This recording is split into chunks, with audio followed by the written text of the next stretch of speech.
Mas pinili niyang iwanan ako kaysa patayin kayo ni Sheila ng mga kalahi niya. Dahil salot ang mga lalaki. Mga hayop sila. Sila ang dahilan kung bakit namatay ang kapatid ko at hanggang sa huling hininga ko, uubusin ko silang lahat.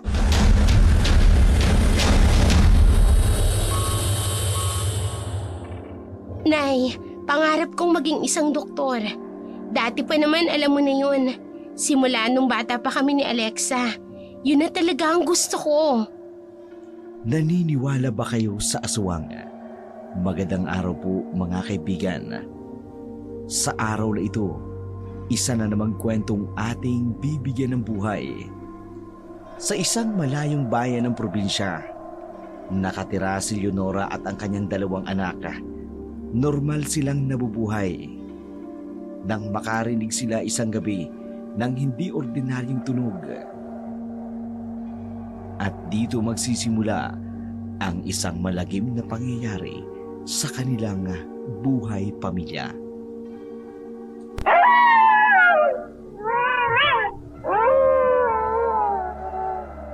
Nay, ano yun? Mga hayop lang siguro yun, anak. Parang iba yung naririnig ko, Nay.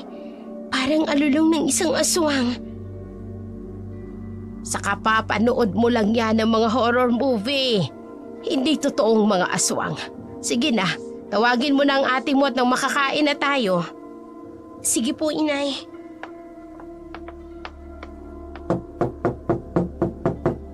Ate Alexa, halika na. Tinatawag na tayo ni Nanay. Ate! Ate! Oh, ate! Anong nangyayari sa'yo? Ate! Ano bang sinisigaw mo dyan, Sheila? Oh, Alexa! Sheila, kumuha ka ng tubig! Bilis! Sige po, Inay. Nay, ayoko na po. Hindi ko na kaya. Ayoko ng ganito. Ayoko ng ganitong buhay. Pasensya ka na, anak, kung nadamay ka sa amin ng tatay mo. Pero ito yung kapalaran mo. Pagdating ng takdang panahon, magiging ganap ka ng... Nay, eto na po yung tubig tsaka tuwalya. Sige na, anak. Ilagay mo na lang dyan. Ako nang bahala rito. Nay, okay lang po ba si ate? Bakit po ang daming dugo sa kanyang damit? Saka sa kanyang bibig? Pwede bang sa labas ka na lang muna? Gagamutin ko lang ang kapatid mo. Sige po, Inay. Matapos lumabas si Sheila, sobra ang pag-aalala niya para sa kapatid. Hindi man niya alam ang nangyayari, ay pinagdarasal na lang niya na maging okay ang kalagayan nito. Samantala, lubos ang pagdaramdam ni Leonora para sa anak. Hindi nito gusto ang nangyayari dito, pero yun ang itinakda para sa kanyang anak. Lumabas si Leonora, iniligpit ang mga kalat sa loob ng kwarto ni Alexa. Agad namang sinalubong siya ni Sheila. Nabakas pa rin ang pag-aalala para sa kapatid. Nay, ayos lang po ba si ate? Oo, anak. Ayos lang, kapatid mo. Sumumpong lang ang sakit niya. Sakit? Wala naman kayong nabanggit na may sakit si ate. Nasabi ko na yan sa'yo noon. Siguro nakalimutan mo lang. Sige na at kumain na tayo. Mamaya ko na lang tatawagin si Alexa para makakain na rin. Ay, siya nga pala, anak. Kumusta pala ang pag-aaral mo? Okay naman po, Inay. Next week po, kailangan na naming pumili ng kurso na gusto naming kunin sa college. Ay, mabuti naman kung ganon. Ano bang kurso ang gusto mong kunin? Gusto ko po sana maging isang doktor. Doktor? Pero walang doktor na kurso dito, anak. Dito sa probinsya, kadalasan, abay puro guro lang. Bakit hindi ka nalang kumuha ng kursong education? Nay, pangarap kong maging isang doktor. Dati pa naman alam mo na yun eh. Simula nung mga bata pa kami ni Ate Alexa, yun na talaga ang gusto ko. Kaya sana, Nay, payagan mo na ako mag-aral sa Maynila. Masyadong delikado doon, anak. Hindi mo pa alam paano mabuhay sa lungsod. Mag-isa ka lang at hindi kita doon mababantayan. Nay, kaya ko naman ang sarili ko. Tsaka magka-college na ako niyan. Magtiwala lang kayo sa akin. Tatapusin ko ang pag-aaral ko at bibigyan ko kayo ni Alexa ng magandang buhay. Hindi pa din ako kumbinsido. Pag-usapan na lang natin yan sa susunod. Si Alexa po ba, Nay? Wala kayong balak na pabalikin sa eskwelahan? Para naman po makapagtapos din sa pag-aaral.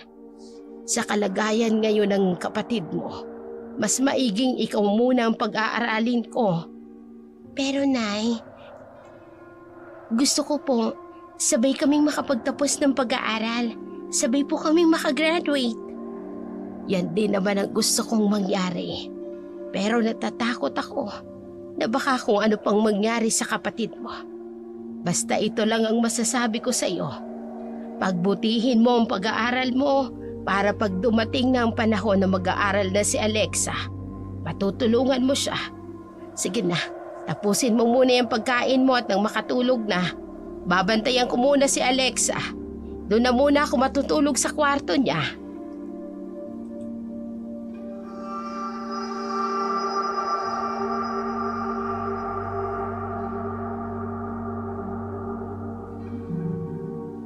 Ate Alexa, ayos na ba ang pakiramdam mo? Si Nanay. Ate, may problema ba? Nasabi sa akin ni Nanay na naaalis ka daw dito sa probinsya pagkatapos mong mag-aral ng high school. Nagkwento na pala siya sa'yo. Pasensya ka na, hindi ko sinabi sa'yo. Iiwan mo kami. Iiwan mo ko. Hindi naman sa ganun, ate. Gusto ko lang naman mag-aral at maging doktor. Alam mo yan. Bakit kailangan sa Maynila pa? Walang eskwelahan ng mga doktor dito. At kailangan kong lumuwas ng Maynila para ipagpatuloy ang pag-aaral ko. Pwede ka namang kumuha ng education. Maging isang guro para manatili ka lang dito. Doktor ang gusto kong kunin. Pero Sheila, hindi mo kayang mabuhay sa Maynila ng mag-isa. Delikado doon. Kakayanin ko, ate. Para din naman sa inyo ang gagawin ko. Para sa amin o para sa sarili mo? Hindi sa ganun yun. Ang sabihin mo, pagod ka na sa bahay na to. Dahil pagod ka ng alagaan ako. Ay, maiintindihan mo din ako, ate. Lahat ng pagsasakripisyo ko para sa inyo.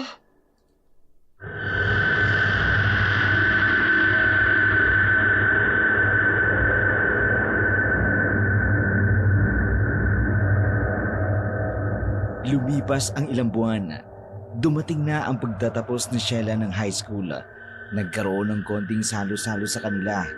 Sa kabila ng mga kaibigan ni Leonora, mga kaklase ni Sheila at iba pang mga kapitbahay. Habang abala sina Sheila at Leonora, nakamasid naman si Alexa sa kanila. May iilang pumapatak na luwas sa mga mata niya. Napansin ito ni Sheila, kaya agad niyang tinawag ang kanyang ina para puntahan si Alexa.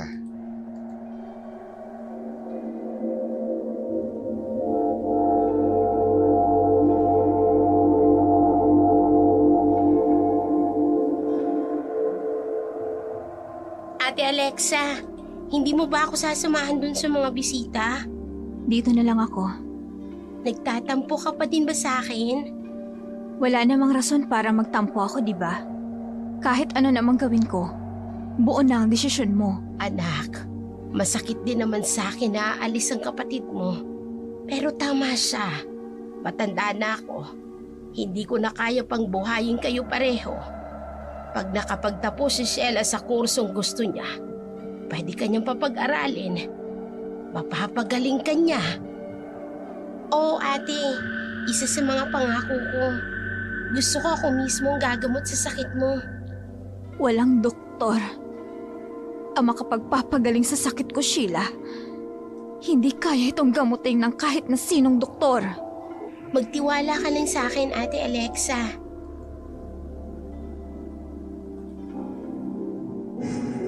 Gagawin ko ang lahat. Sabay nating iaahon ng pamumuhay natin. Pasensya ka na, Sheila. Pasensya na din sa'yo, Inay. Siguro, nasanay lang ako nakasama ko si Sheila. Kaya di ko kaya na naaalis na siya at malalayo sa atin. Naiintindihan kita, anak. At sana, intindihin mo din ang desisyon ng kapatid mo. Opo, Inay. Sheila, mag-iingat ka doon, ha? Pinapangako ko, ate. Isa pa, huwag kang magbo-boyfriend doon. Pag nalaman ko na inuna mong pagbo-boyfriend kesa sa pag-aaral mo, papatayin ko sila. Anak! Si nanay naman, nagbibiro lang naman ako. Bakit ko naman gagawin yun? Pero Sheila, kahit malayo ka, binabantayan kita. Si ate talaga? Oo na po. Alam ko naman yun eh. Kahit nasa malayo ako, parang nasa malapit pa rin sa'yo. Ay, dako. Yung dalawa ko talagang ito, halina nga kayo dito. At naiiyak ka na yata, Sheila. Si ate naman kasi na eh. Ako pa talaga? Hep. Tama na yan. Samahan niyo na ako sa labas. At marami pang bisita.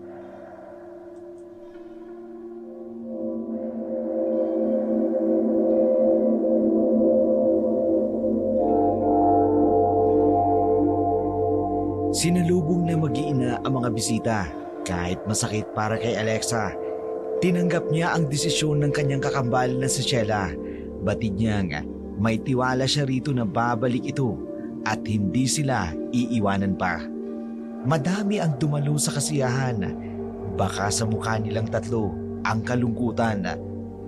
Sa sumunod na linggo, aalis na si Sheila patungo Maynila para maagang makapag-enroll sa nasabi ng eskwelahan. Gabi na nang matapos ang kasiyahan sa kanilang bahay. Isa-isa na ring umalis ang mga tao. Iilan na lang ang natitira nang may marinig silang ingay sa may di kalayuan sa kanila.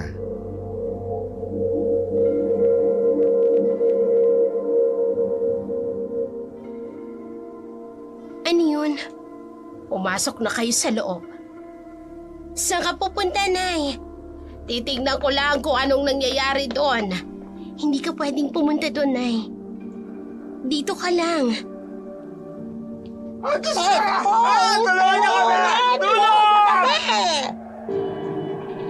Nay, Ate Alexa, dito ka lang. Susundan ko si Nanay. Anong nangyayari? Bakit nagsisigawan ng mga tao? Hindi ko alam. Basta dito ka lang. Susundan ko si Nanay. Nay! Nay! Ay, Diyos ko. Anong nangyari dyan?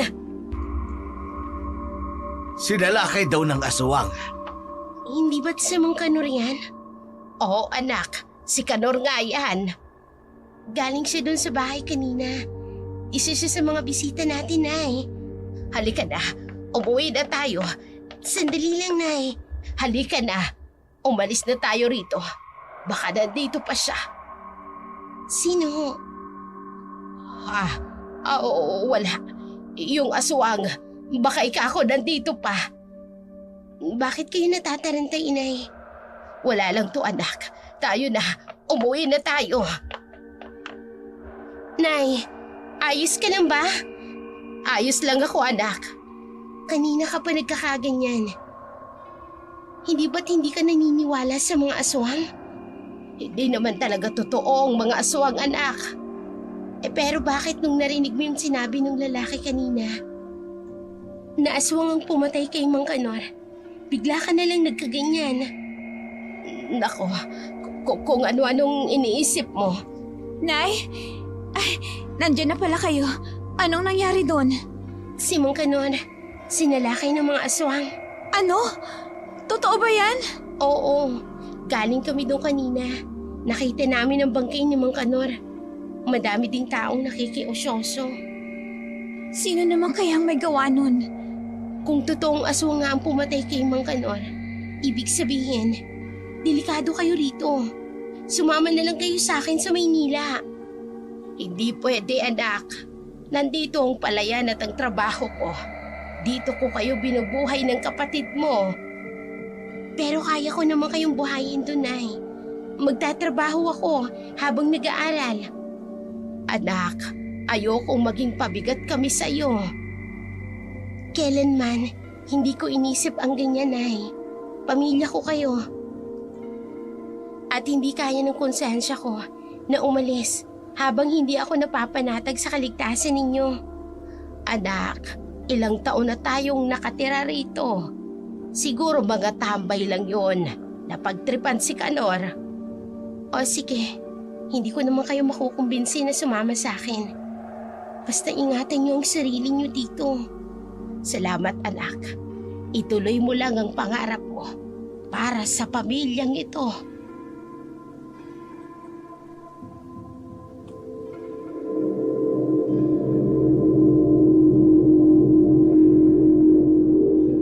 Matapos ang nakasisindak na gabing yun, tahimik nang natulog ang mag-ina. Nabalitaan nila kinabukasan, dinala si Kanor sa punerarya. Madaming kapulisan ang pumunta sa bayan nila para mag-imbestiga sa nangyari. Wala pa din silang nakitang lida para sa krimen maliban sa huling nakitang buhay si Mang Kanor doon sa bahay ni Leonora kung saan nagtipon-tipon ang lahat para sa kasiyahan. Mabilis na binuksan ni Leonora ang bahay. Pagkatapos marinig ang sunod-sunod na katoka sa labas ng kanilang pintuan.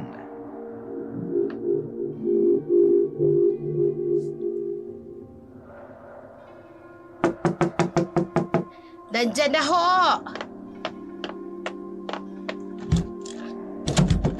Ano pong kailangan nila? Kayo ho ba si Mrs. Leonora? Ako nga ho, sir. Gusto lang sana naming imbitahan kayo sa presinto. Ano ho? Nay, sino yan? Sir, ano pong kailangan ninyo?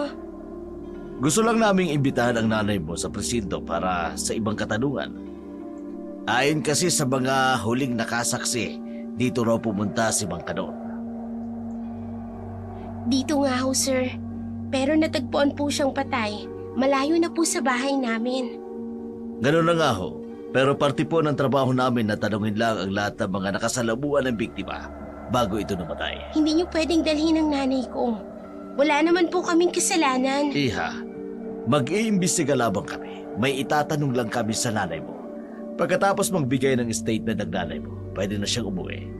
Hindi namin siya huhulihin. Hindi namin siya ikukulong. Sige na, anak. Ako nang bahala rito. Tatanungin lang naman nila ako. Sasama ako sa kanila. Pero Nay, anak, kung hindi tayo magbibigay ng salaysay sa kanila, pagdududahan nila tayo na may kinalaman sa pagkamatay ni Kanor.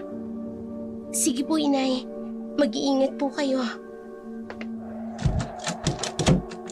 Sheila, saan nila dadalhin si nanay? Sa presinto, kailangan niya daw magbigay ng salaysay dahil dito huling nakita si Mang Kanor. Hindi ko maintindihan ang nangyayari. Magiging maayos din ang lahat. Naniniwala ka ba sa aswang, Sheila? Noong una, hindi. Pero nung makita ko yung bangkay ni Mang Kanor, hindi imposible na aswang ang may gawa nun. Bakit mo naman nasabi yon? Hindi kayang pumatay ng tao ng ganun. Halos kunin na ang buong lamang loob ni Mang Kanor. Pero kung may galit lang talaga sa kanya yung tao. Ang hirap paniwalaan, ate. Kung nakita mo lang yung bangkay ni Mang Kanor, hindi mo maiisipang taong may gawa nun. Kung ganon, galit ka sa mga aswang? Kung pwede lang na mamatay na sila dahil salot sila sa lipunan. Ate, ayos ka lang? Ayos lang ako. Medyo Sumakit lang yung dibdib ko. Dadalhin na kita sa kwarto mo para makapagpahinga ka na. Hindi na. Ayos lang ako, Sheila. Sigurado ka ba? Bakit parang namumutla ka? Ganyan na talaga ako, Sheila. Ano ka ba naman? Nasa lahi natin ang pamumutla. Dahil magaganda tayo. Naku. Nakuha mo pa talagang magbiro. Si nanay na yata yan. Pagbuksan mo ng pinto. Sige.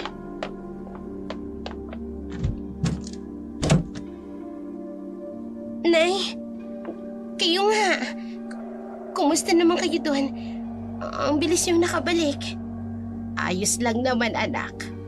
Tinanong lang naman ako kung anong relasyon natin kay Kanor at kung anong pagkakakilala natin sa kanya.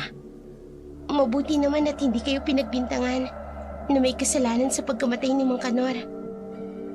Madami-dami kami doon. Halos mga kakilala ni Kanor. Isa-isa din silang tinanong. Mabilis lang naman dahil may mga taong pumunta doon at nagtestigo. Dahil nakita nga nila yung krimen. Ha? Sino? Yung anak ni Aurora. Yung binatang tambay palagi dyan sa tindahan? Oo, anak. Magkasunod daw sila ni Kanor nang biglang may humintong lalaki sa harapan nito. Ibig sabihin, tao ang pumatay sa kanya at hindi aswang? Ang sabi ng binata, totoong aswang ang nakita niya. Kitang-kita niya kung papaano sinalakay si Kanor. At tumingin pa ito. Humingi din sa kanya ng tulong nang makita siya. Bakit hindi niya tinulungan si Mang Kanor? Sa takot daw niya. At hindi niya nagawang tulungan pa nga si Kanor. Sa halip ay tumakbo na lang siya palayo. Abay, nanginginig pa nga siya habang nagkukwento sa mga pulis. Hindi ba parang kaduda-duda naman ang salising niya? Buti hindi siya pinagdudahan ng mga pulis na isa siyang suspect. Hanggang ngayon, patuloy pa rin ang pag-iimbestiga. Pero hayaan mo na, ang mahalaga, tapos na ang pag-iimbestiga sa atin at hindi na tayo madamay pa. Sabagay, tama kayo, Nay. Kumusta naman ang pakiramdam mo, Alexa? Ayos naman po, Inay. Nakakatayo na po ako ng maayos. Mabuti naman kung ganon. Sige na at mag-asikaso na muna para sa pagkain natin. Nay? Oh, anak, bakit? Halika dito. Tulungan mo muna ako mag-asikaso. Naisip ko lang, paano kaya kung hindi na lang ako tumuloy sa lungsod? Ano? Kasi nakikita kong nahihirapan kayo rito. At saka hindi mo kayang mag-isang alagaan si Ate Alexa. Anak, bata pa lang kayo. Ako nang nag-asikaso sa inyo hanggang sa lumaki kayo. Ngayon pa ba na malalaki na kayo saka ako mahihirapan? Pero Nay, ang atupagin mo, Sheila, ay ang pag-aaral mo. Nang sa ganon, pag isa ka ng ganap na doktor, kaya mo na kaming alagaan ng kapatid mo. Malaki ang tiwala ko sa iyo, anak. Sundin mo kung ano ang mga pangarap mo. Sigurado po ba kayo? Nag-aalala lang po kasi ako, senyorito. Kaya kong alagaan si Alexa. Basta ipangako mo sa amin na kapag nakapagtapos ka na, hindi mo kalilimutan ang lugar kung saan ka nanggaling. Opo, Inay.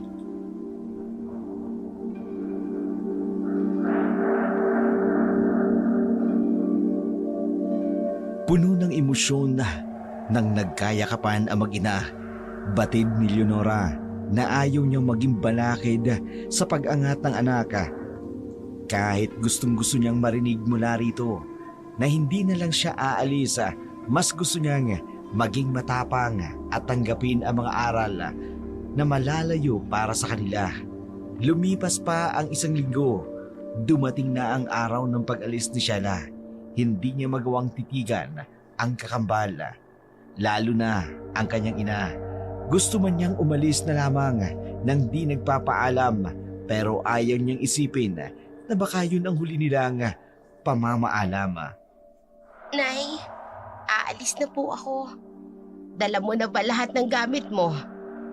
Sheila, yung mga payo ko. Nay, umiiyak po ba kayo? Hindi naman anak. Napuwing lang ako. Ano ka ba? Nay, sabihin niyo lang po sa akin kung ayaw niyong umalis ako. Hindi po ako magdadalawang isip na pigilan ng sarili ko. Anak, napag-usapan na natin to kagabi. Basta mag-iingat kayo rito ah. Tatawag po ako para ipaalam sa inyo na safe akong nakarating doon. Oo anak. Teka, saan ka ba mamamalagi doon? Sabi po ng prof namin, may accommodation naman para sa mga estudyante doon. Kaya safe naman na matutuluyan namin. Mabuti naman para hindi ako mag-alala. Nay, si Ate Alexa po. Nandun sa kwarto, ayaw niyang lumabas hanggat hindi ka pa nakakaalis. Ayaw kanyang makitang umaalis. Pupuntahan ko po siya, inay. Pero anak, respetuhin mo na lang ang gusto ng kapatid mo. Hindi ako aalis hanggat hindi ko nakikita si Alexa, inay. Ay, sige, puntahan mo na.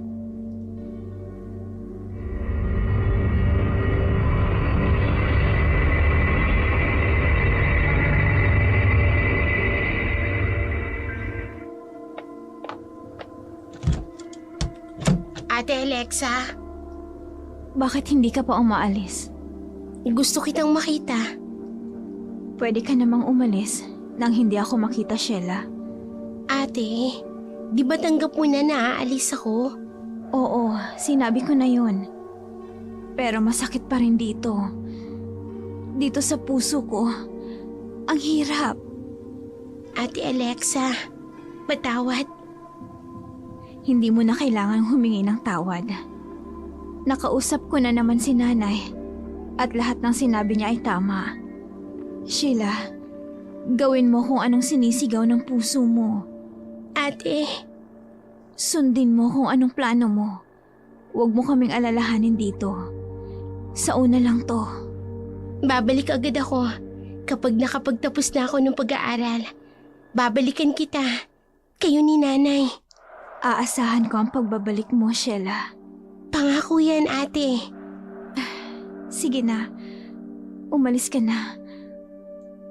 Baka maiwan ka pa ng sasakyan. Basta, huwag kang iiyak ha. Malakas ako, Sheila. Kaya nga, ako ang naging ate mo, di ba? Sige na, ate. Baka hindi na ako makaalis niyan eh. Nay, aalis na po ako. Gusto mo bang ihatid kita? Hindi na, Nay. Sasakay na lang ako ng jeep. Patungo po doon sa bus terminal. Hindi ba kayo susunduin? Hindi na po, Nay. Binigyan na po kami ng allowance at saka ng address para doon sa pupuntahan namin pagdating doon. Sige anak, balitaan mo kami ah. Opo, Inay. Ingatan niyo din po si Ate Alexa. Gusto ko pagbalik ko, malusog na ulit siya. Makakaasa ka anak. Mag-iingat ka.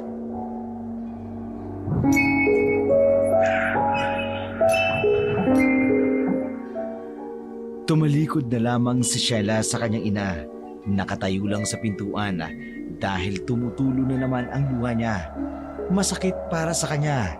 Naiwanan ang kakambal at ang kanyang ina. Ngunit yun ang paraan para maiahon niya sa hirap ang kanyang pamilya. Sumakay si Sheila sa jeep patungo sa sakayan ng basa. Iilan lang kasi ang dumadaang jeep sa kanila. Kaya nagpasalamat siya nang maabutan niya ito. Ilang minuto din ang binahe niya. Makarating lamang sa sakayan ng basa, nagmamadali si Sheila na bumaba para makahanap agad ng masasakyan ng busa. Ngunit sa di sinasadya, may nakabunggo siyang isang lalaki. Matanggad, matangos ang ilong, moreno, may pagkasingkit ang mata. Natumba si Sheila. Agad naman siyang tinulungan ng lalaki. Miss, ayos ka lang ba? Ha? Oo, ayos lang ako. Pasensya ka na, nagmamadali kasi ako eh. Okay lang, hindi mo naman yun sinasadya. Teka lang, naghahanap din ako ng bus. Ikaw? Oo, naghahanap din. Nako, pareho pala tayo. Papunta kasi ako sa lungsod ng Maynila, kaya nagmamadali ako. Baka maubusan tayo ng upuan. Maubusan? Saka ko na ipaliliwanag sa'yo. Tara na, maghanap muna tayo ng masasakyan para hindi tayo mahuli sa biyahe. Walang biyahe na ito! Ayun, Tara, baka maubusan tayo ng mauupuan. sige, salamat.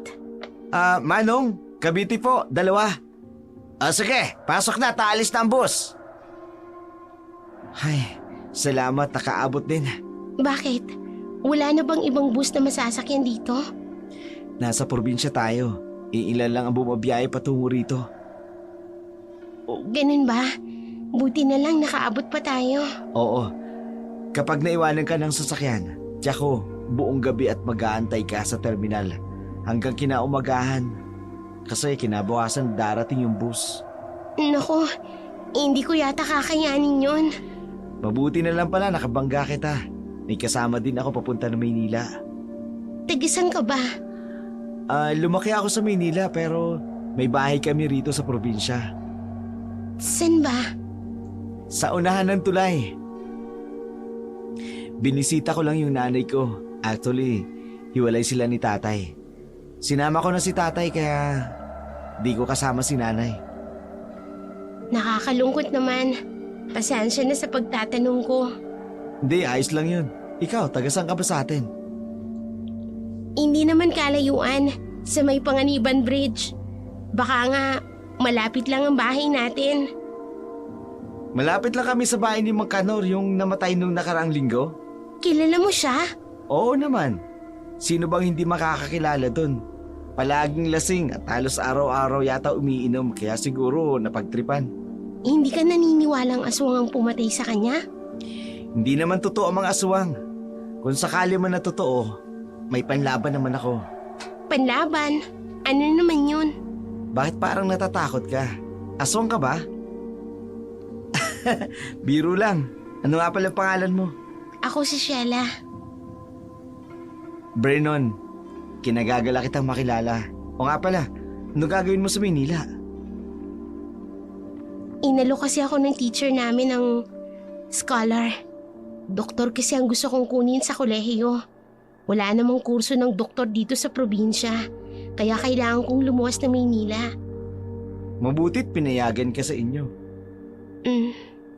Sorry ah. Ayos lang.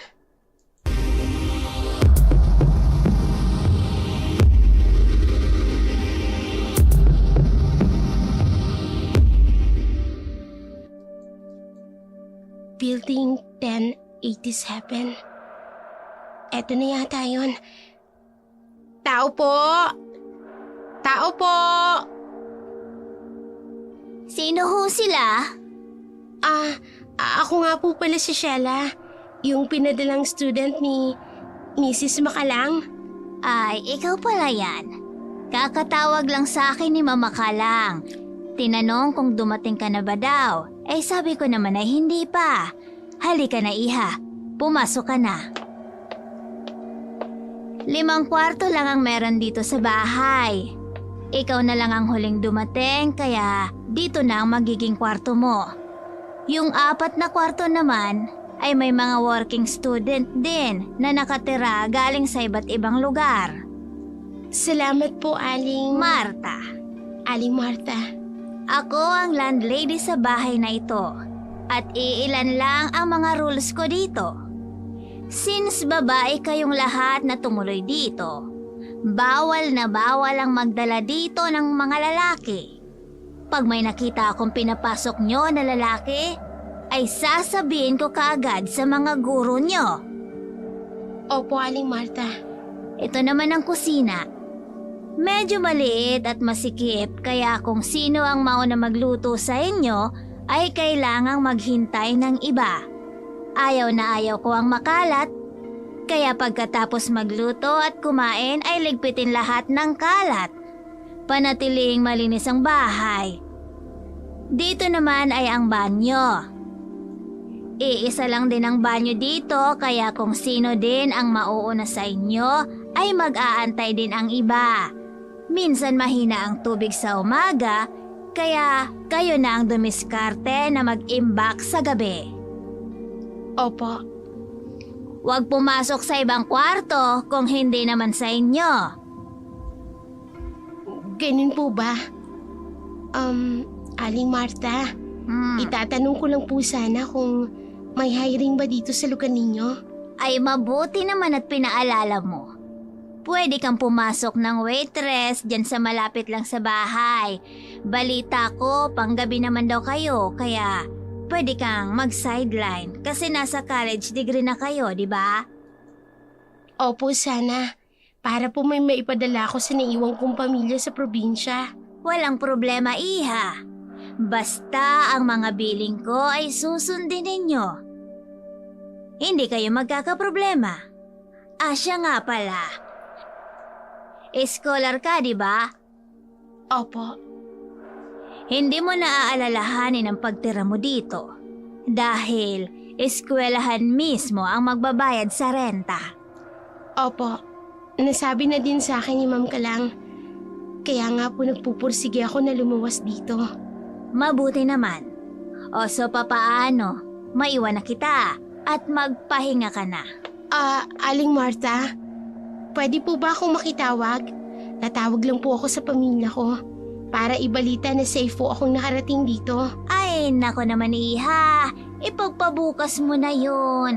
Sarado na ang mga tindahan dito na may mga telepono. Wala din kasi silang cellphone. Ganun po ba? Sige po, maraming salamat po. Basta kapag may bagong sasabihin si Miss Kalang tungkol sa pagpunta mo sa eskwelahan, ay sasabihan kita agad. Sige po, Aling Marta. Magpapahinga na din po muna ako.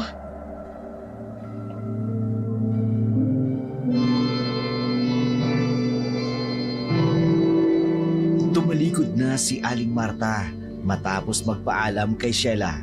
Kaya naman, isa-isa nang hinalungkat ni Sheila ang kanyang mga gamit at inilagay na sa kama. Tinupi niya ang mga damit, inilagay sa maliit na aparador na nasa loob ng kanyang kwarto. Hindi niya maiwasan ang hindi mapaiyak nang makita ang litrato nilang tatlo ng nanay niya at ng kakambal niya. Hindi pa man siya nangangalahati ng isang araw, na-miss niya na agad ang mga ito.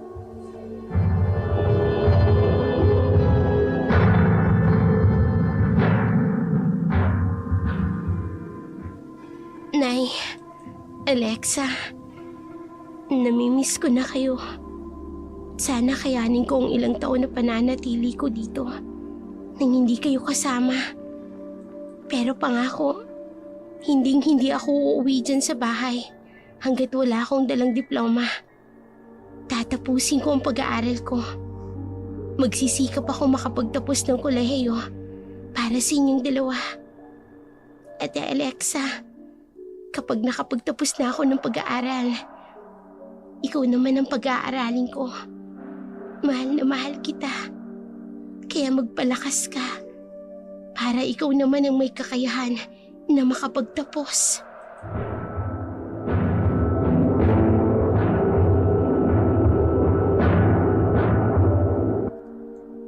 Yakap-yakap ni Sheila ang dalawa sa pinakamamahal niya sa buhay. Hindi niya namamalayan, nakatulog na pala siya. Nagising siya sa sinag ng araw dahil malapit ang bintana sa kanyang higaan. Hawak-hawak niya pa rin ang larawan ni Alexa at ni Leonora. Napangiti siya at agad na tumayo nang may marinig siyang katoka sa kanyang kwarto.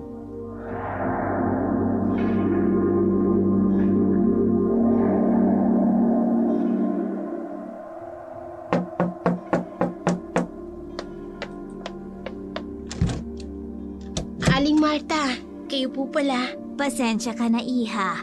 Nagising ba kita? Hindi naman po, kagigising ko lang din. Bakit nga po pala? Di ba sabi mo kagabi, tatawag ka sa inyo? Ay sinabihan ko na yung may-ari ng tindahan. Binayaran ko na rin. Naku, nakakahiya naman, Aling Marta. May pera pa naman po ako rito. Bigay po ni Ma'am. Allowance ko daw po. Okay lang yun. Itabi mo na muna yan para sa pagkain mo araw-araw. Saka mamaya nga pala, ipapasok kita doon sa sinasabi kong nangangailangan ng waitress. Talaga po. Naku, maraming salamat po, Aling Marta. O siya, sige na. At pumunta ka na sa tindahan para ibalita sa inyo na safe kang nakarating dito. Sige po, salamat po.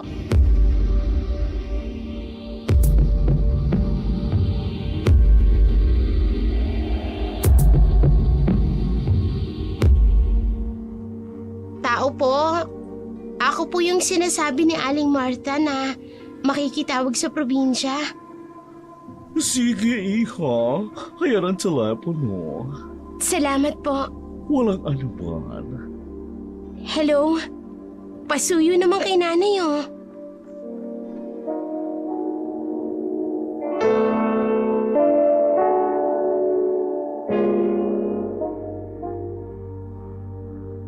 Hello, anak.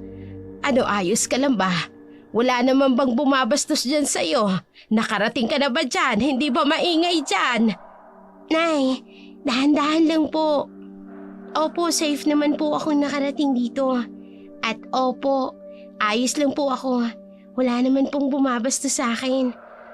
Ay, salamat naman. Ay naku anak, isang araw ka pa lang dyan pero miss na miss ka na namin ng kapatid mo.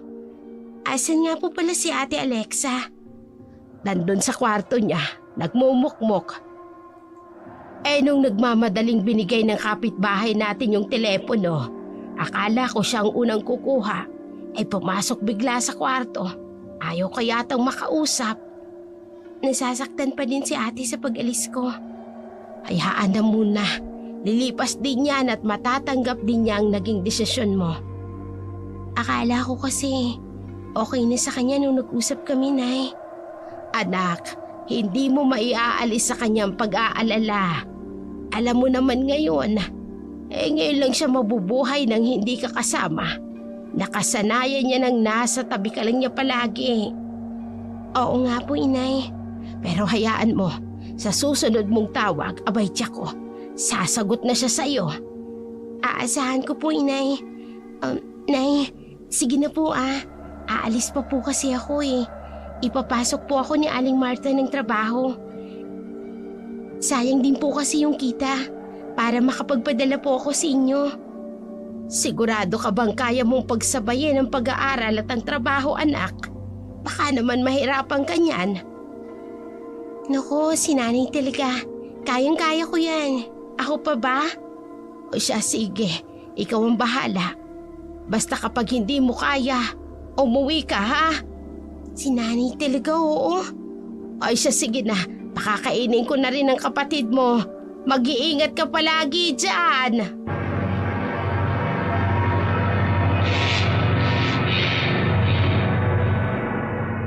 Habang binababa ni Sheila ang telepono, hindi niya maiwasang makaramdam ng pangungulila. Kahit isang araw pa lamang siya, nawala sa kanila. Tila namimiss niya na ang yakap ng kanyang ina at ng kapatid. Ilang oras lang ang lumipas, sinama na ni Aling Marta si Sheila na makapasok bilang isang waitress sa isang maliit na restaurant. Mabuti na lang, kilala ni Aling Marta ang may-ari nito. Kaya naman, madali niyang naipasok si Sheila. Pinagtrabaho kaagad siya nito matapos niyang makapagpasa ng requirements. Ang unang araw niya sa trabaho, wala namang naging problema. Maayos naman ang pagtatrabaho niya at madali siyang natuto. Gabi na, naglalakad si Sheila sa daan dahil malapit lang naman ang resto sa boarding house niya at mas gusto niyang maglakad para makatipid na rin sa pamasahe. Habang naglalakad, nakaramdam siya ng may sumusunod sa kanya. Hindi niya ito pinansin. Patuloy lamang siya sa paglalakad. Ano ba? Miss, saan bang punta mo? Kuya, lasing na po kayo. Umuwi na po kayo. Lasher. Alam mo walang paipot. Mababaeng naglalakad siya daan na mag-isa. Alam namin ang gusto. Ano ba? Bitiwan niyo nga ako. Wala, palagpalagpe. Ano ba? Sumama ka na lang sa amin. Mag-i-enjoy ka pa. Ano ba? Saglit lang naman tayo, miss eh. Bitiwan niyo ako. Ano ba? Tulong! Tulong! Tulong daw. Miss, kung sasama ka ng mahinahon, hindi ka namin sasaktan. Hindi ako sasama sa inyo. Ano ba?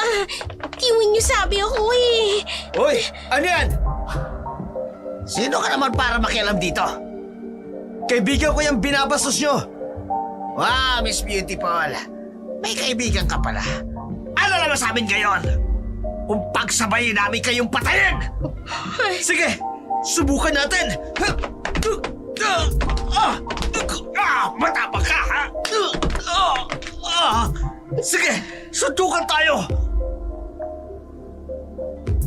Gago ka! May araw ka rin sa amin! Tandaan mo yan! Umalis na kayo! Bago pa ako tumawag ng pulis! Miss, ayos ka lang ba? Sheila? Vernon, ikaw ba yan? Oo, ako nga. Yung nakasabayan mo sa bus. Hindi kita nakilala sa suot mo. Galing kasi ako sa trabaho. Katatapos lang din namin kaya umuwi na ako. Malapit lang naman yung boarding house kaya naisipan ko na lang na maglakad. Nako, hindi mo pa gamay ang Maynila. Delikado maglakad ang mga babae rito. Isa pa, maraming siraulo rito. Mabuti na lang pala, napadaan ako rito. Salamat, Vernon. Ayos lang yun. Sanay din naman ako maglakad ng gabi. Kaya ako may siraulong hindi tatabi sa daanan ko tsak na makakatikim sa akin ng kamao ko. San ka nga pala galing? At napadpad ka rito? Doon lang sa convenience store, bumili ako ng yosi. Nagyuyosi ka pala? Minsan kapag wala akong ginagawa. Tara, iatid na kita sa inyo. Sigurado ka? Kaya ko namang umuwi sa amin. Malapit lang naman dito yon. Ano ka ba? Mahirap na, baka balikan ka ng mga yun. Wala kang laban doon. Paano naman kung ikaw ang balikan nila? Hindi ka ba natatakot? Hindi. Kung kaya ko naman silang patumbayin mag-isa. So, ano, tara na. Sige. Saan ka ba nagtatrabaho? Dyan lang sa may resto. Ipinasok ako ng landlady namin bilang waitress. Actually, kasi simula ko pa lang. Tapos ito na yung nangyari. Huwag mo nang isipin yun. At least ngayon ligtas ka na. Pero paalala lang huwag kang maglalakad na mag-isa rito. Hindi lang yung mga tao na yun makakasalubong mo rito. Bakit? May mga magnanakaw din dito. Snatcher, holdapper. Naku, nakatatakot naman pala rito. Kung papayag ka, pwede naman kitang samahan pag-abi, pag-uwi mo. Nakakahiya naman yun sa'yo. Ayos lang yun sa akin. Kapag mga ganong wala na akong ginagawa, pwede na ako makapunta kahit saan. Naku, hindi na. Hindi naman siguro mapapadalas na gabihin ako. Next week, mag-start na din naman ang klase ko. Kaya sasakay na lang ako ng tricycle pa uwi. Ikaw ang bahala. Pero kung kailangan mo ako, tawagin mo lang ako Teka, eto nga palang cellphone ko. Pwede bang hingin yung number mo? Wala akong cellphone eh. Hindi ibig sabihin wala ka ring number. Galing ka nga pala talagang probinsya, no?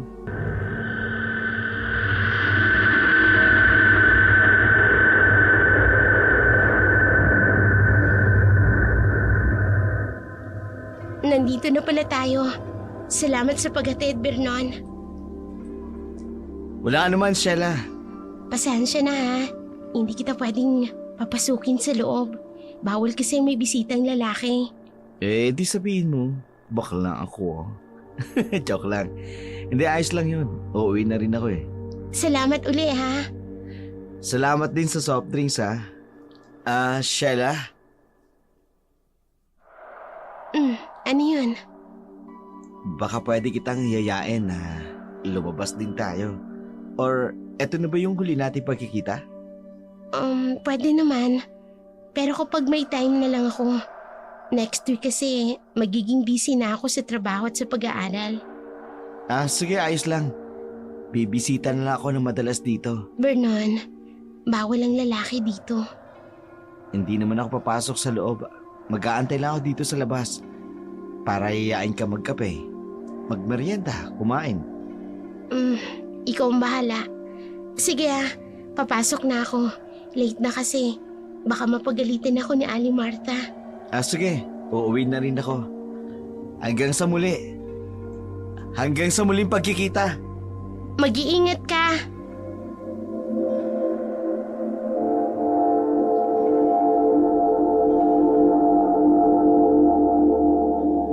Matapos magpaalam ni Vernon, agad nang pumasok si Sheila sa loob ng bahay. Dumiretso na siya sa kwarto niya dahil pagod. Inaalala niya ang nangyari kanina, ang pagsagip ni Vernon sa kanya. Isip niya, kung hindi ito dumating, baka kung ano na ang nangyari sa kanya. Kinabukasan, maagang gumising si Sheila, nag-asikaso para makapasok ng trabaho. Pagkalabas niya ng bahay, nagulat siya nang makita si Vernon sa labas ng boarding house. Batid niyang hinihintay siya nito. Agad niya itong nilapitan. Vernon, napaaga ka yata. Di ba sabi ko sa'yo, gusto kitang hiyain kumain sa labas? May trabaho ako ngayon eh. Oo nga pala, pasensya ka na ha. Mamayang uwian, pwede ba? Susunduin kita. Kung hindi naman nakakaabala sa'yo, pwede naman. Naku, hindi naman. Mabilis lang naman ang trabaho ko kaya mabandang 6:00, pauwi na rin ako nun. Saktong-sakto pala. 6:00 din matatapos ang trabaho ko. Sige Sheila, mauna na ako ha. Sige. Sheila, Aling Martha, kayo po pala. Kanina pa po kayo dyan? ngayon lang. Sino yung lalaking yun? Yun po ba? Si Vernon po. Siya po yung nakasakay ko sa bus papunta rito. Siya din po yung tumulong sa akin kagabi nung binastos ako ng mga lasing. Iha, hindi naman sa nangingialam ako ha. Pero kung pwede lang, ay huwag kang bastang-bastang magtitiwala sa mga taong nakapaligid sa'yo. Lalo na sa mga lalaki. Mabait naman po si Vernon, Aling Martha. Pero hindi mo pa gaanong kilala. Pasensya na po. Hayaan niyo po, mag-iingat po ako. Pinapayuhan lang kita, Sheila. Iba ang lugar ng Maynila sa probinsya. Iba-ibang klaseng tao ang meron dito. Huwag po kayong mag-alala.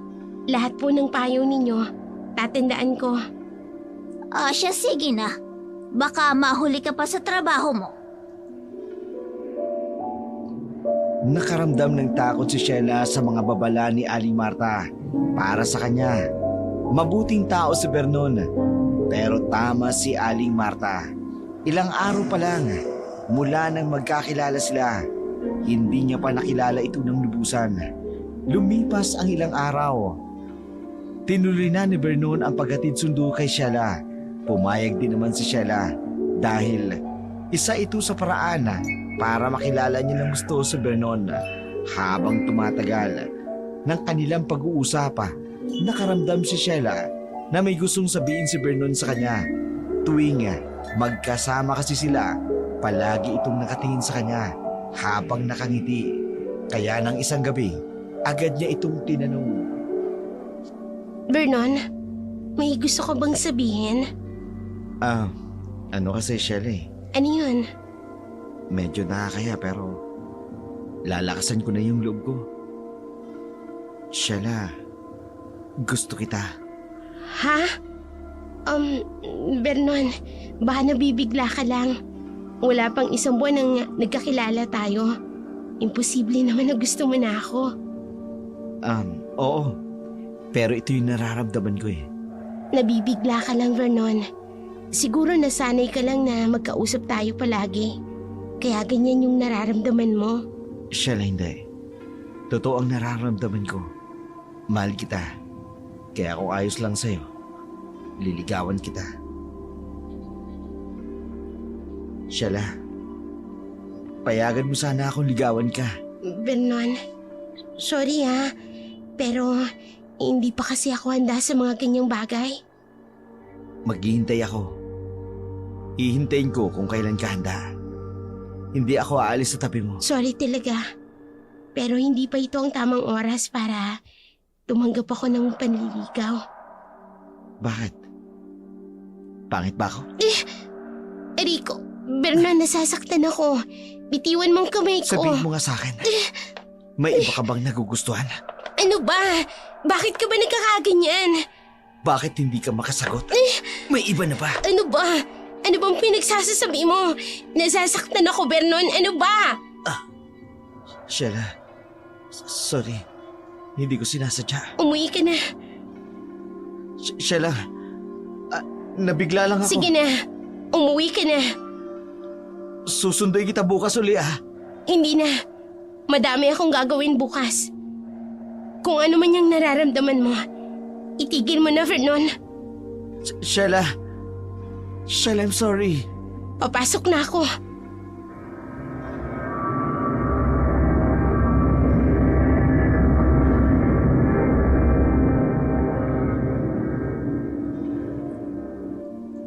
Tumalikod na si Sheila habang hawak-hawak ang kanyang dibdib. Hindi niya batid na ganung magalit si Vernon dahil lang sa hindi niya pagsang-ayon sa panliligaw nito. Lumipas ang ilang araw, pilit niyang iniiwasan si Vernon. Alam niyang aantayin siya dito sa labas ng boarding house, kaya naisipan niyang maagang umalis. Tuwing pagkatapos naman ng trabaho, nagpapahuli siya ng uwi. Sumasakay na lamang ng tricycle dahil baka antayin na naman siya ni Vernon. Hindi naman siya galit dito. Iniiwasan niya lang dahil ayaw niyang tuluyang mahulog ang loob nito sa kanya na hindi niya naman kayang suklian. Linggo din ang lumipas nang hindi niya nakita si Vernon at nitong araw lang nagkasalubong sila ng hindi inaasahan. Sheila, mag-usap tayo. Wala tayong dapat pag-usapan, Vernon. Gusto ko lang humingi ng sorry. Nabigla lang ako. Okay na. Naiintindihan kita. Pero sana respetuhin mo ang desisyon ko. Naiintindihan ko. Hayaan mo. Di kita kukulitin pa tungkol sa panliligaw. Mabuti naman kung ganon. Mauna na ako.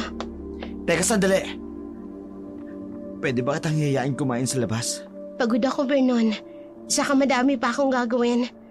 Bukas ang unang pasok namin sa eskwelahan. Pangako. Ito na yung huli. Hindi na kita gagambalain pa. Pero hindi pa ako nakakapagpaalam kay Aling Martha. Baka hanapin niya ako. Kakain lang tayo sa labas. Pagkatapos nun, ihahatid kita uli. May dala ako motor. Kaninong motor naman yan? Sa kaibigan ko. Hiniram ko lang kasi gusto talaga kitang makasama kahit sandali lang. Pagkatapos, uuwi na lang ako ng probinsya. Ha? Bakit naman? Siguro para mag-move on. Sorry, Vernon. Ayos lang. Tara na. Ayan o, gamitin mo ang helmet. Kumapit ka mabuti ha.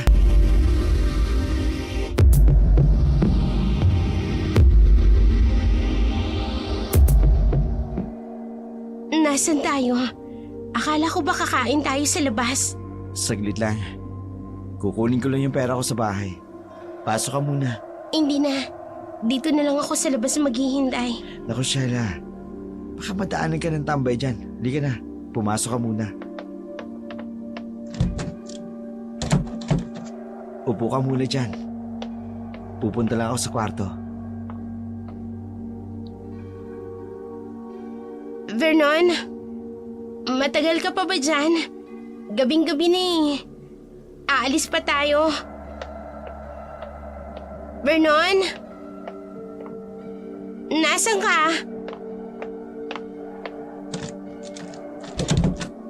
Oh, Vernon? Dito lang tayo sa bahay. Uuwi na ako. Hindi ka uwi. Vernon, ano ba? Nasasaktan ako. Pag sinabi kong dito ka lang, dito ka lang. Tiwan mo ako.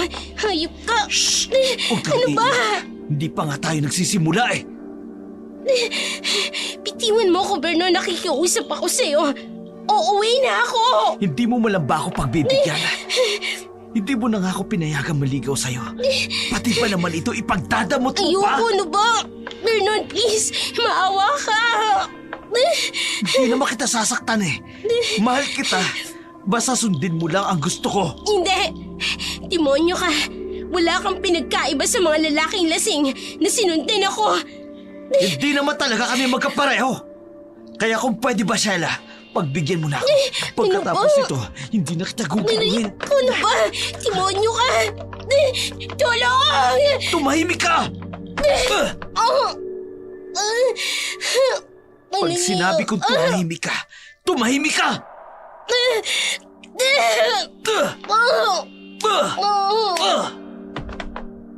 Yan, mahina ka pala. Maangkindi kita ngayon, Sheila.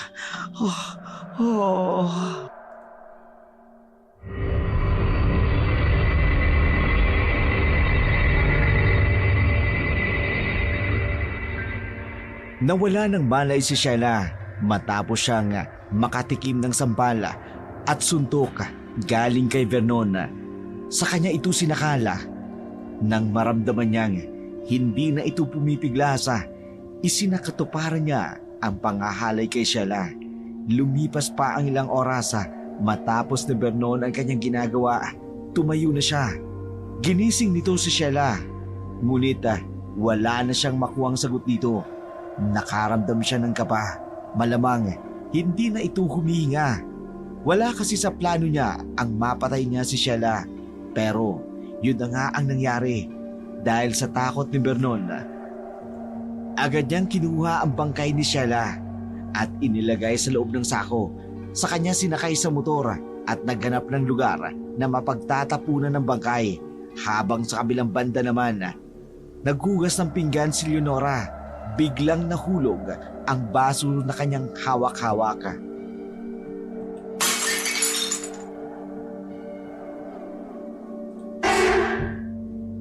Nay, ano yung nabasag? Anak, masama ang kutob ko. Anong kutob nyo? Parang may nangyaring masama kay Sheila. Ano bang sinasabi nyo, Nay? Alam nyo, pagod lang kayo. Hindi, anak. Iba talaga ang pakiramdam ko ngayon. Kinakabahan ako. Baka kung ano nang nangyari sa kapatid mo.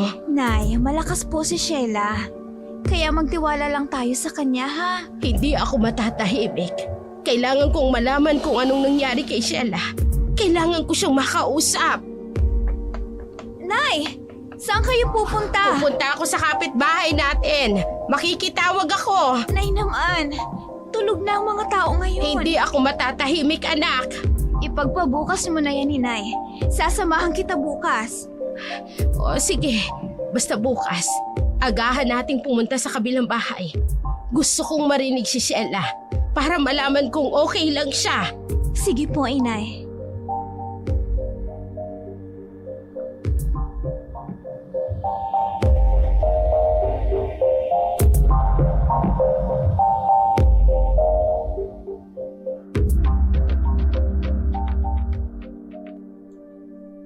Di alintanan ni Leonora ang nangyari sa kanyang anak na si Sheila. Malakas ang loob niya nga may nangyaring masama sa kanyang anak. Wala namang nagawa si Alexa, kundi palakasin ang loob ng kanyang ina. Siya namang kinakabahan din sa kutob ng kanyang ina. Ayaw niyang paniwalain ang sarili na may nangyaring masama sa kakambal niya. Kinabukasan, nagising sina Alexa at Leonora sa sunod-sunod na katok. Tao po! Aling Leonora! Si Bebang yata yun, anak. Ay baka tumawag na si Sheila. Halika na, puntahan natin. Tara na po. Bebang, tumawag na ba si Sheila sa'yo? Kumusta daw siya? Eto po ang telepono. May gustong kumausap sa'yo. Sino? Akin na. Hello? Hello? Ma'am Leonora, kayo po ba ito? Nanay po ni Sheila? Ako nga po. Sino to? Huwag po kayong mabibigla. Patay na po ang anak ninyo. Ano? Ma'am, kung maaari po ay lumuwas kayo ng Maynila. Sa Cavite Police Station po para sa ibang statement. Hindi totoo yan! Pasensya na po pero kailangan pong ibaba ang telepono. Aasikasuin po namin ang bangkay ng anak nyo. Nay, sino yun? Anong sabi? Pulis. Ang sabi. Wala na daw si Sheila. Paano wala? Anak, patay na si Sheila. Hindi yan totoo. Nay, buhay pa si Sheila. Hindi pa siya patay. Nakausap ko pa nga siya eh. Nakausap pa natin siya, di ba? Anak, wala na. Wala na si Sheila, wala na. Hindi! Hindi totoo yan! Ang anak ko. Hindi siya namatay! Anong kinamatay niya, inay? Anong sabi ng mga pulis? Kailangan nating lumuwas para alamin ang katotohanan kung anong nangyari sa kanya. Alexa! Huminahon ka! Hindi makatutulong sa kalagayan ng kakambal mo yan! Pupunta tayo ron. Bukas na bukas din! Galit na galit ang nararamdaman ni Alexa nang mabalitaan ang pagkamatay ng kanyang kakambal. Hindi niya kayang tanggapin ang bigla na lamang itong mawala o sa kung anumang dahilang pagkamatay nito. Wala nang sinayang na oras ang mag-ina. Matapos ang isang araw, kaagad silang bumiyahe patungong Maynila. Nakakuyom ang palad ni Alexa habang nakatingin sa bintana at dahan-dahang tumutulo ang luha sa kanyang mga mata. Tumingin siya sa kanyang ina. Kita din dito ang pamumugto ng mga mata na kagagaling lang sa pag-iyak. Malayo-layo pa ang biyahe nila kaya nakatulog sa loob ng bus ang dalawa. Ginising na lamang sila ng konduktor nang malapit na sila sa istasyon ng bus terminal. Andito na yata tayo, inay. Oo nga. Eto na nga yun. Eto yung pinasang address ng landlady ni Sheila. Tayo na ho, inay. Mukhang may tao naman dito. Tao po.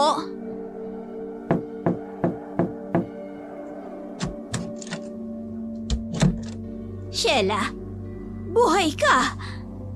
Ho? Hindi po ako si Sheila. Ano? Kakambal po ako ni Sheila. Ito naman po ang nanay namin. May kakambal pala si Sheila. Halika kayo, tuloy kayo. Dito na muna kayo at maghahanda lang ako ng merienda. Salamat ho. Buti naman at naparito kayo. Nabalitaan niyo agad ang nangyari kay Sheila. Binigay ko kasi sa mga pulis ang numero niyo na palaging tinatawagan ni Sheila. Kaya nga kami lumuwas agad dito para malaman kung anong kinamatay ng anak ko. Hindi pa ba sinabi sa inyo ng mga pulis? Ang alin po? Pinatay si Sheila. Matapos siyang gahasain, ay pinatay siya. Ano ho? Sino ho ang gumawa sa kanya nun? Sinong hayop ang gumawa nun sa kapatid ko? Anak, huminahon ka. Hindi, Nay. Hindi ko mapapatawad ang taong gumawa nun sa kapatid ko. Kinalulungkot ko din ang nangyari. Sa totoo lang, masipag at mabait na bata si Sheila. Nitong nakaraang araw lang ay panay ang alis niya. Kasama yung isang lalaki. Sinong lalaki? Vernon. Vernon yata ang pangalan nun. Oo, tama. Naalala ko nga. Vernon ang pakilala sa akin ni Sheila. Ang alam ko, hindi niya sinagot ang lalaking yun nung nagtangka itong manligaw sa kanya. Nasabi niya sa akin na gusto niyang unahin ang pag-aaral para matulungan kayo. Hayop siya. Pagbabayaran niya ang ginawa niya sa kakambal ko. Anak, hindi naman tayo sigurado na siya talagang pumatay kay Sheila. Hayaan natin ang batasang lumiti sa kasong ito.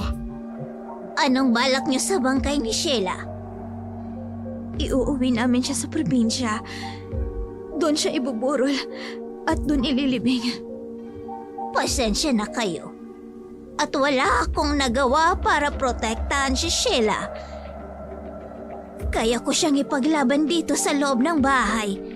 Pero pag nasa labas na, hindi ko nahawak ang buhay niya. Wala po kayong kasalanan. Kung maaari po ay kukunin namin ang mga gamit ni Sheila. Pupunta din po kami sa istasyon ng pulis para i-claim ang bangkay ni Sheila. Gusto niyo bang samahan ko kayo? Hindi na ho. Baka makaabala pa po kami sa inyo. May address naman pong ibinigay ang mga pulis. Kaya kami na lang po ang pupunta doon. Sige na, Iha. Sa inyo na to. Kaunting tulong ko lang para sa inyo. At huwag kayong mag-alala dahil nakausap ko din ang teacher ni Sheila at handa silang sumagot sa gagastusin habang nakaburol si Sheila. Salamat po. Ito lang po ba ang gamit ni Sheila? Oo, ayan lang ang lahat. Aalis na po kami, Aling Marta. Salamat sa pagsalubong mo sa amin. Tara na ho, Inay. Baka abutan pa tayo ng gabi. Matapos ayusin ni Alexa ang gamit ni Sheila, dumiretso na sila sa presinto. Madami ding tao sa presinto, kaya nahirapan silang hanapin ang pulisa na nakausap nila sa telepono. Kaya nagtanong-tanong na lamang sila doon sa loob. Sir, kami yung kamag-anak ni Sheila. May tumawag kasi sa amin para puntahan ang anak ko. Mrs. kayo pala. Kanina ko pa kayo hinihintay. Halip po kayo. Sumama kayo sa opisina ko. Madami kinalulungkot po namin ang nangyari sa anak ninyo. Teka, parang kamukha mo yung namatay, Iha.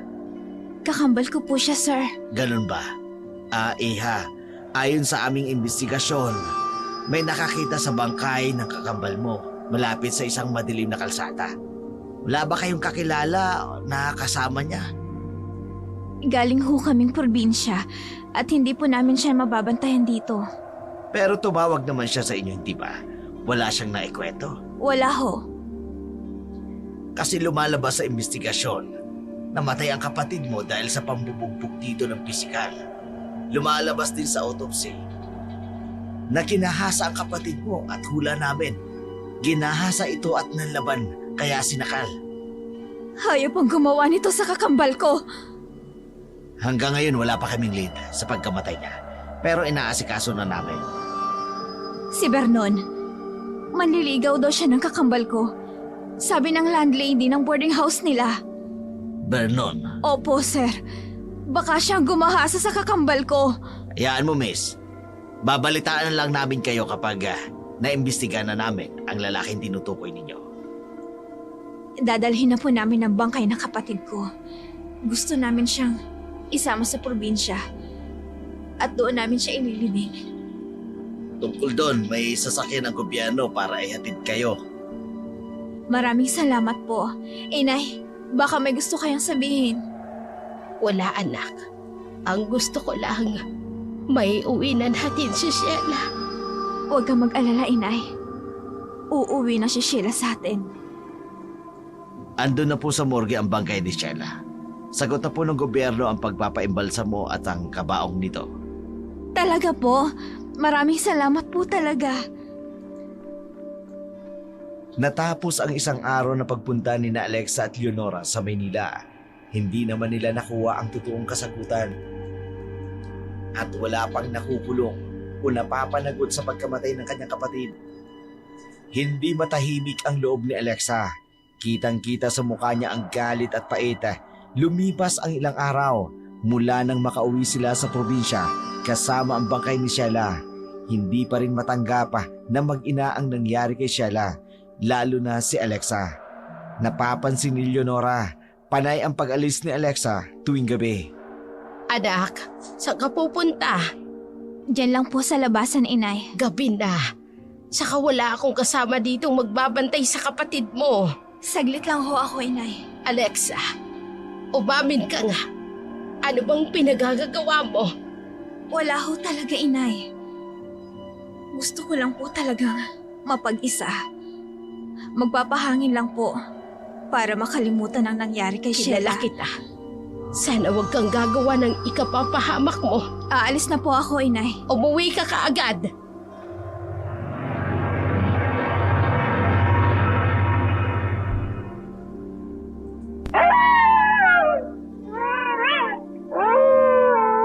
Pare, ano yun?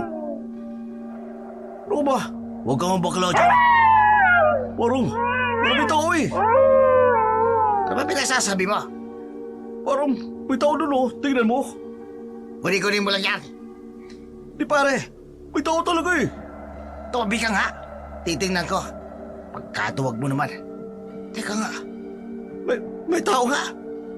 Sino ka? Pare! Nakatingin siya sa atin. Parang babae. O nakikita ko nga. Ano mo? Bakit hindi ka magsalita? Papatulang ka na namin kahit babae ka. Ha? Pare, may bangil! Pare, aswang! Ha? Ha? Tulong! Tulong! Pare!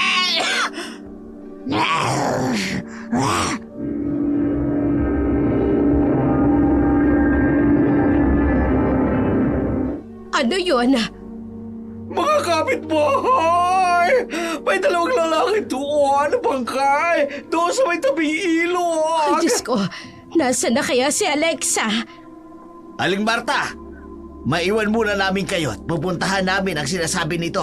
Sige po, Kapitan. Ako na pong bahala rito. Uuwi naman na yun si Alexa. Tara na mga kapitbahay, puntahan natin. Sigurado ka ba sa nakita mo?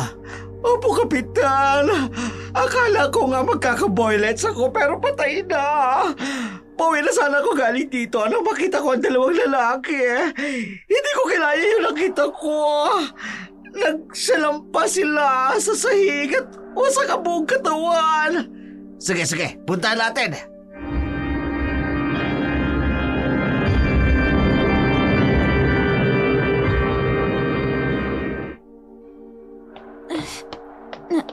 Alexa! Nay, Alexa, ikaw ba yan? Anong nangyari sa'yo? nahihirapan akong huminga. Halika, dito sa loob. Ano bang nangyari sa'yo? Bakit ang daming dugo ng damit mo? Alexa, anak, nag-aalala ko sa'yo. Hayaan mo muna ako dito, Nay. Hanggang sa magbalik ang lakas ko. Pero anak, hindi ko kayang makita ka na ganyan. Nay, sa ako na ipapaliwanag sa'yo. Nakikiusap ako. Iwanan niyo muna ako dito sa kwarto. Basta tawagin mo ako kaagad kapag may kailangan ka. Opo, Inay. Ang sarap palang kumain ng tao. Iisa-isahin ko kayo. Magbabayad kayo. Kayong lahat. Pagbabayarin ko kayo sa ginawa niyo sa kapatid ko.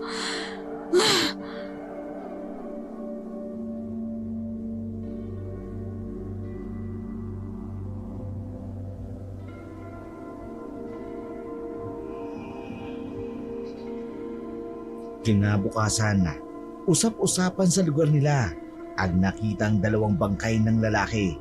Halos katakutan ng mga tao Dahil sa balita, hindi na ordinaryong tao ang sumasalakay dito. Dahil madugong kinuha ng sospek ang puso at lamang loob nito. Ilan na lang din ang bumibisita sa burol ni Sheila dahil sa takot na baka salakayin sila ng pinanghihinalaang aswang.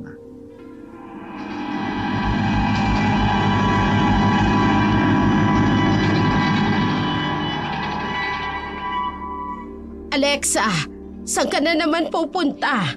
May pupuntahan lang po ako, Inay. Hindi mo pa sinasabi sa akin ang nangyari kagabi. Nay, wag na po nating pag-usapan yon. Nakaramdam lang po ako ng pagkahilo. Kaya hindi ako makahinga. Halika nga rito. Halika. Bakit ho, Inay? Aminin mo nga sa akin. Ikaw ba ang pumatay sa dalawang lalaking yung kagabi? Hindi ko po alam ang sinasabi Huwag ka niyo. nang magsisinungaling sa akin, Alexa. Kagabi pa man, nagdududa na ako sa mga kilos mo. Inay, kung namatay man sila, dapat lang yun sa kanila. Ibig sabihin, ikaw ang pumatay sa kanila. Aalis na ho ako, Hindi. Inay. Hindi ka aalis hanggat hindi mo sinasabi sa akin ang totoo. Oo. Ako po ang pumatay sa kanila. Oo. Ako ang kumain ng lamang loob nila. Oo, Inay. Diyos ko, anak. Bakit mo ginawa yon? Dahil salot ang mga lalaki. Mga hayop sila. Sila ang dahilan kung bakit namatay ang kapatid ko. At hanggang sa huling hininga ko, uubusin ko silang lahat. Hindi mo alam ang sinasabi mo, anak. Hindi lahat ng lalaki ay tulad ng humalay sa kakambal mo. Kung hahayaan ko silang mabuhay, marami pang inosenteng tao ang tulad ni Sheila ang mabibiktima. Walang matinong lalaki, Inay. Ginagamit lang tayo. Ginagamit lang nila tayo para makaraos sila. Tulad ng ginawa ng tatay ko sa'yo. Ibahin mo ang tatay mo. Dahil ang tatay mo, minahal namin ang isa't isa. Nagkataon lang na hindi kami pwede. Dahil tao ako at aswang siya. Pilit kaming pinaglayo ng mga magulang niya. Tulad lang si tatay ng ibang lalaki. Hindi ka niya pinanindigan. At iniwan ka lang niya matapos kang pagsawaan. Nay! Mas pinili niyang iwan ako kesa patayin kayo ni Sheila ng mga kalahi niya. Sana hinayaan mo na lang kaming patayin noon.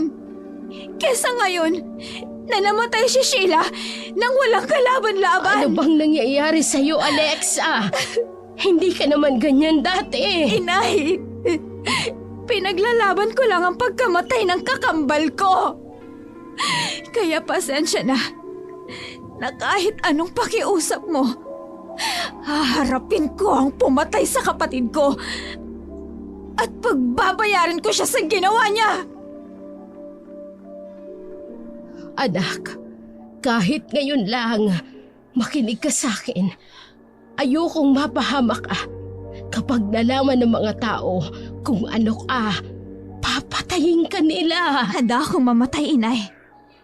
Handa na ako kung anong mangyari sa akin. Makapaghiganti lang. Ay, Diyos ko. Kayo na pong bahala sa anak ko. Ilayo niyo siya sa kapahamakan. Kahit na aswang siya, hindi ko pa din kayang may mangyaring masama sa kanya.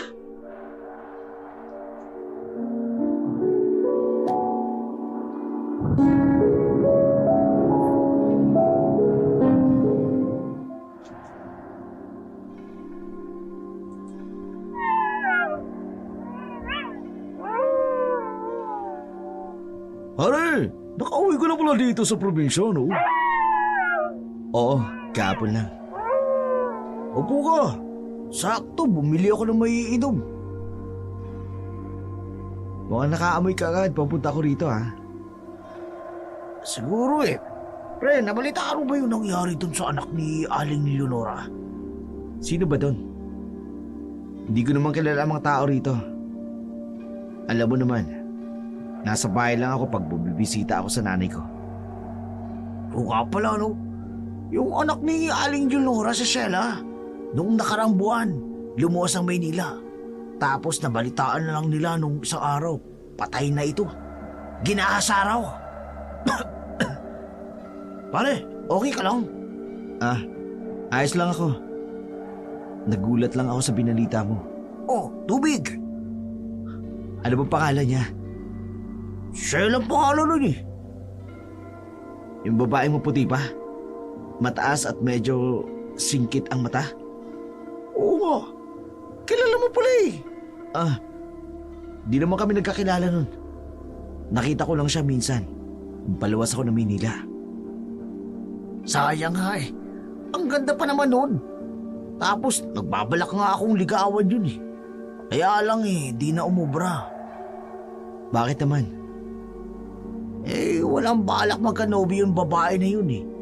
Pihikan sa mga lalaki yun. Dahil gusto niya makapagtapos ng pag-aaral para sa pamilya. Kaya pala nakuha ko siya. Ano? Ano ka mo pare? May narinig ako. Ano sinabi mo? Wala. Ibig ko sabihin, kawawang bata naman yun. Kaya nga eh. Laki ng pangarap ni Aling Leonora sa anak niya. Gabi na ng panahon na yun. Nung nakaraang gabi. May namatay na naman na lalaki dito, 2. Sabi nila aswang daw ang gumawa. Naniniwala ka ba sa aswang? Noong una hindi, pero nakita ko wasak ang lamang loob nung 2. Naniwala na ako. Ay nako, nagiging chismoso ka na rin ngayon. Pumunta ako rito para mag-relax. Pasensya na pare. Di ko naman pigilan eh. Daming peligro na dito sa lugar natin. Kala mo ka ako si Sheila namatay, ginasa sa Manila. Itong 2 naman namatay, pinas lang ng magkaibang lugar? Oo, basta. Nakakatakot din pare. Bahala ka nga dyan. Paano? Paubos na ito ininom natin, uuwi na ako. Sige pare, mag-iingat ka ah. Baka makasalubong mo ang aswang. Bira ka naman oo. Kalokohan lang yung mga aswang na yan. Tingnan mo. Pag lalaking aswang, bubugbugin ko. Pag ito naman naging babae, titikman ko. Puro kakalokohan pare. Muna na ako. Aabangan ko ang sinasabi mong aswang.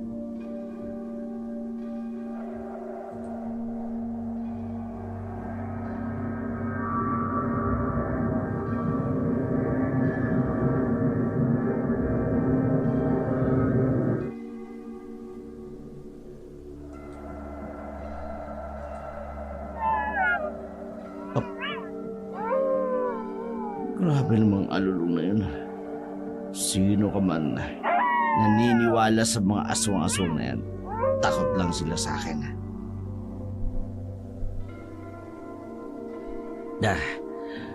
Ano yun? Pre! Ikaw ba yan? Oh. Pare, wag ka mang trip dyan, ha? Kapag ikaw nakita ko, tatamaan ka sa akin. Ano yun? Magpakita ka! Huwag kang duwag! Harapin mo ako! Akala mo natatakot ako sa'yo? Oh. Sheila? Hindi! Hindi ka totoo! Patay ka na! Hindi ka totoo! Ha? Hindi! Namamalikmata lamang ako. Hindi totoo ang aswang. Hindi yon si Sheila. Kailangan ko makauwi ng bahay. Saan ka pupunta, Vernon? Hindi ka totoo. Patay ka na. Pinatay na kita.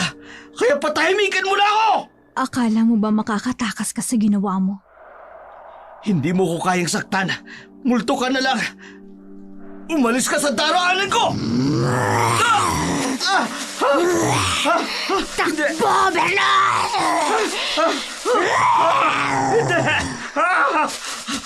Paano nangyari yun? Patay na si Sheila. Bakit nahawakan ko siya? Bakit ko siya naitulak? Lasing ba ako? Kung lasing ako, gisingin niyo ako! Akala mo matatakasan mo ako? Ano ba kailangan mo sa akin? Tigilan mo na ako! Multo ka na lang, hindi ka totoo! Ang nakikita mo sa harapan mo ay totoo. Hindi ako multo. Hindi! Naiburol ka na ng pamilya mo. Kaya parang awa mo na! Maawa? Naawa ka ba sa kakambal ko? Naawa ka ba nung gabing ginahas at pinatay mo siya? Kambal! Hindi ka si Sheila! Ako ang kakambal ni Sheila. Ako ang ninakawan mo ng buhay. Pinagkaitan mong mabuhay ang kapatid ko. Napakababoy mo! Hindi! Aswang ka! Ipaparanas ka sa'yo kung paanong mamatay! Huwag! Nakikiusap ako! Ayoko pa mamatay! Susuko ako sa mga pulis! Aakuin ko lahat ng kasalanan ko!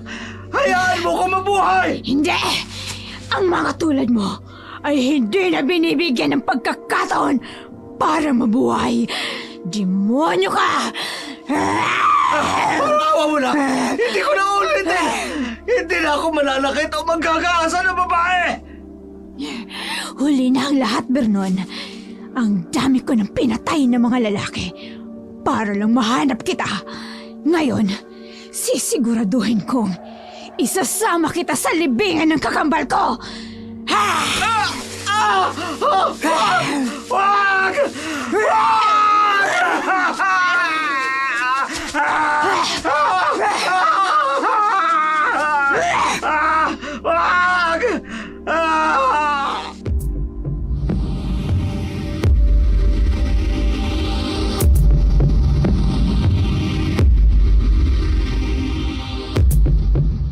Anak, wag! Pakiusap. Itigil mo na ito, Alexa! Bakit makakampihan mo ang kriminal na to? Anak, kung papatayin mo siya, wala ka na ring pinagkaiba sa kanya. Sa tingin mo, sasaya si Sheila kung nasan man siya ngayon kapag nakita niyang ganyan ka. Pero inay, gusto kong ipaghiganti ang kapatid ko. Papatayin ko ang lalaking to na lumampas tangan kay Sheila. Anak, may batas tayo sa mundong ito. Hindi ako tao, inay. Alam mo, at alam nating dalawa na isa akong aswang. Pero binuhay kita bilang tao, hindi bilang aswang. Hindi para manakit at pumatay. Kung nabubuhay si Sheila, hindi yan ang gusto niyong makita sa iyo, kundi ang dating Alexa. Kung pakakawalan ko tong hayop na to, madami pang inosenteng Sheila na gagawin ang ginawa niya. Hayaan mong mabulok siya sa kulungan. Huwag mong ilagay sa kamay mo ang batas, anak. Alexa! Hayop ka! Demonyo ka! Sige! Lumapit ka! Sama-sama tayo mamamatay! Alexa! Anak!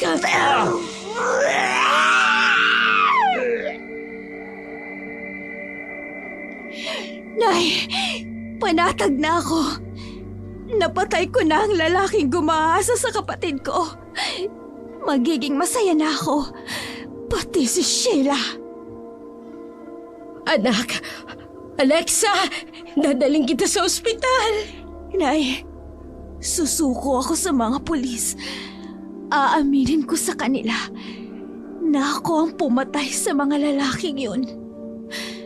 Patawarin mo ako. Patawad. Dahil hindi ko naprotektahan ang kapatid ko. Anak! Ako dapat ang ate. Pero wala man lang akong nagawa para sa kanya. Naging pabigat ako. Sa ilang taon na magkasama kami, na akala niya may sakit lang ako. Anak, huwag mo nang isipin yun. Kailangan kitang dalhin sa ospital para makamot ang sugat mo. Alexa! Inay, ingatan mo ang sarili mo, ha? Kung sakaling mamatay ako, kasama ko na si Sheila sa ibang mundo. Sana magkasama na kami. Hindi. Hindi ka mamamatay, anak. Pakiusap, lumaban ka. Alexa! Alexa! Anak!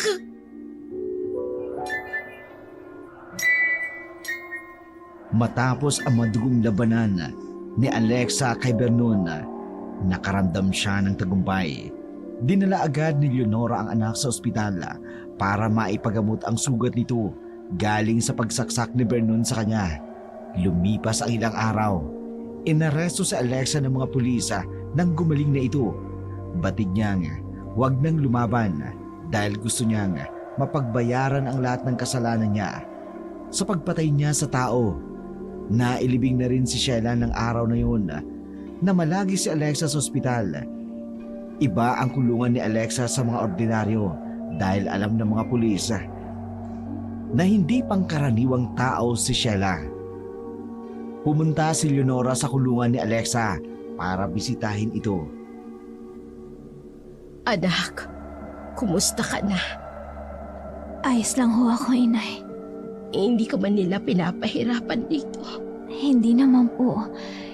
Saka mag-isa lang po ako dito. Kung minsan, naghahanap ako ng sariwang pagkain. Pero pilit kong nilalabanan ang pagiging aswang. Ayoko na ng ganito, inay. Pasensya ka na kung nadamay ka sa amin ng tatay mo. Huwag niyo hong sisihin ang sarili niyo, inay. Binuhay ako ng may lahing aswang. At hindi ikaw ang may kasalanan nun. Anak, ang laking pasasalamat ko at nagkaroon ako ng anak na tulad mo. Oo't nagkasala ka, pero alam ko sa puso mo na napakabuti mo. Pipilitin kong wag kumain ng tao o na kahit anong hayop.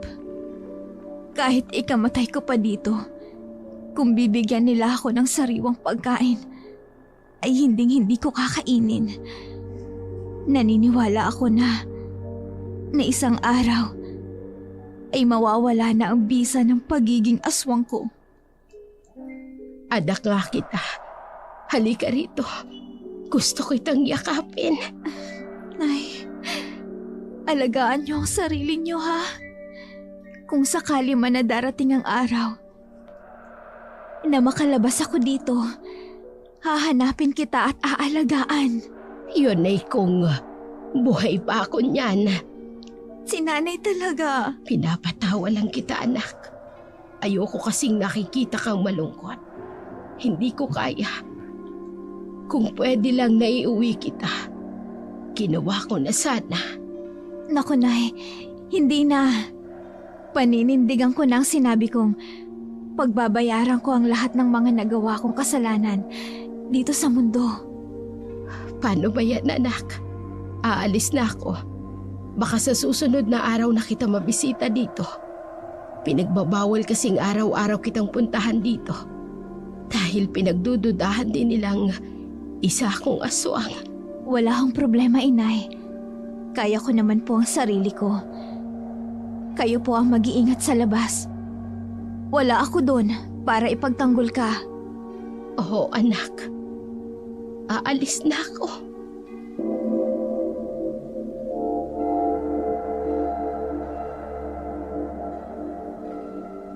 Malungkot na tumalikod si Leonora sa anak niya habang nagpupunas ng luha ng kanyang mga mata.